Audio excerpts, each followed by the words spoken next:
Here to just share my thoughts about being 30 something and not having a boyfriend, not having kids, and not being married.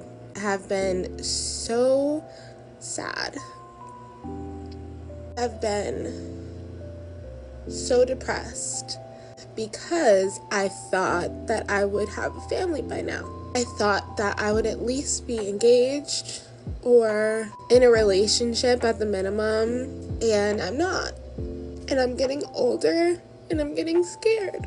Am I gonna be on here one day coming to terms that I'm just gonna be single? Like, it doesn't even sound right. I feel like I'm in such denial sometimes. Like, no, there's no way that I'm not gonna be a wife. There's no way I'm not gonna be a mom. And I'm like, am I being delusional or am I just having faith or am I crazy? Each day I struggle with this so much and I just don't know what to tell myself. Do I tell myself, don't worry, you'll be fine? Like, you're gonna find somebody tomorrow or next year and be able to have kids before it's too late? Or do I tell myself, maybe you should figure out how to live life as a single woman and be happy? I don't know. That's all I have for. We do our women a real disservice, right? When they're young, especially the recent generations, we do them a real disservice. So we teach them, say, go after your dreams, and in terms of your career, in terms of schooling, go after things that you're passionate about. And that's not the service. The service part is when they say, the man will come later. That you can just, you can pick a man off the tree later on. That they're all going to still be available there. That's really the messaging. We don't give enough credence to say that, well, men are going to want something. They have the same way you have your wants and desires and needs. They're built the same way. And if they're not getting what they want, they won't give you what you want. Right? In a barest sort of transactional sense, both parties need to be happy in what's happening here. But what happens? We let women play out that that sort of scene where they go longer in life, and then you get to your 30s, your late 30s, 40s or 50s, and you're looking around and saying, "Where are the men?" When we hear so much about how detrimental, how awful that the male loneliness epidemic is, but in that same vein, in those same articles when originally came out, it said nothing about the women. That women are thriving, being by themselves. That the happiest demographic is a single woman. In truth, we know we all are struggle with loneliness. We're all human. We all struggle with that. It's just one gender has struggled with that concept innately for a lot longer and have realized that, yeah, if you don't do something, right? If you're a passive passenger in life, life is going to give you what it gives you. Before we continue, like, comment, subscribe, hit the notification bell so you don't miss new uploads. Still trying to do two a day. If you're seeing this video now and you know you subscribed and you've been an OG on the channel, shout out to you. Appreciate you guys. But you haven't seen my video in a while, then yes, a notification bell. So tap into that. There's a new hype feature. I have no idea how to use that, but take a look at that. Membership on the channel is open, so we have exclusive videos there. We're flushing that out. My schedule should open up in the next couple of weeks where we can dive back into being a little more creative. And we got a little more, little different content and get back to doing scheduled lives. I'd like that if we can, go back and forth with interaction. Um, so yeah, as we are saying, what we see a lot of, right, is when society has this trailing effect. Right? When it tells you, it gives you advice that was good for a previous generation.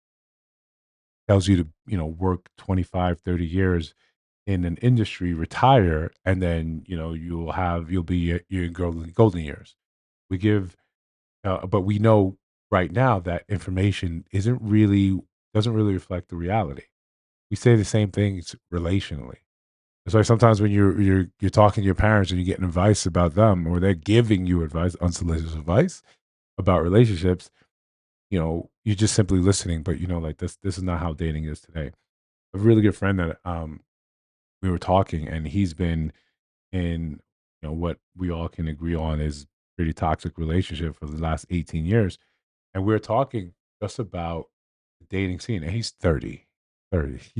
Talking about the dating scene. And he's got these archaic notions, ideas that have been, set aside in the last 10 years. And I'm telling him, like, you're not actively dating. You don't understand what's being said out here. What women are saying that they're desirous of, at least the ones that are vocal. They could be the majority, they could be a very vocal minority, but this is what the rhetoric is right now. And he's saying things that's like, yeah, that just doesn't, that's not, you sound like a grandpa, right? You sound like a grandpa. It's in the same voice, in the same way where we tell women to pursue everything else but a man. Because, and we understand it. We understand why that happens is because male attention is everywhere. Like you can, it's the easiest thing for you to get. But eventually, down the line, at some point in time, what happens? That attention dries up or it shifts. You're no longer the center of that, and that's almost like an identity crisis of what you're supposed to do once that changes. What happens now? But more to her point, when society gives you the playbook, and then when it doesn't work, society doesn't update you. Doesn't update you, right? It doesn't tell you anything else that you're supposed to do. In lieu of this, you should be looking for this. If that doesn't work, you should be trying this. No, honestly, if you want to be with a man or a woman, either party, you're going to have to understand what those people are looking for, what your target demographic, what's important to them, where they want to go, what they're looking for, what's important to them. You have to understand that, and you have to start moving accordingly. In her case, I would say she's got to learn how to spin both plates. You've got to prepare for the eventuality that you may be alone, that may be your lot in life. Because if you sit by and still become a passive passenger in life, life is going to show up when it shows up. And when it's going to look at you and you say, hey, I want this, life's going to say, show me the receipts. Show me the receipts of the work that you've done that makes sense, why you're deserving of the life that you want. At a certain point in time in our lives, it comes down to get what you earn, not what you deserve, right? Not what you believe you deserve. You're going to get what you earn. You're going to get what the work that you put in, what's reflective of that. It's unfortunately happens, and we call that adulthood.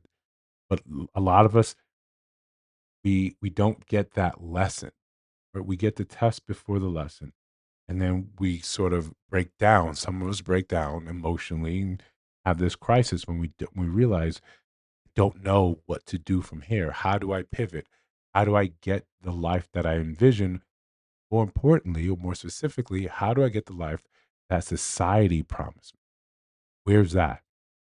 Where's that located? You'll spend the next 10, 15 years looking for that and never get anywhere closer. Listen, if you think I missed something, let me know down in the comments. If you see a video on your screen right now, go ahead and take a look. Let me know what you think about those as well.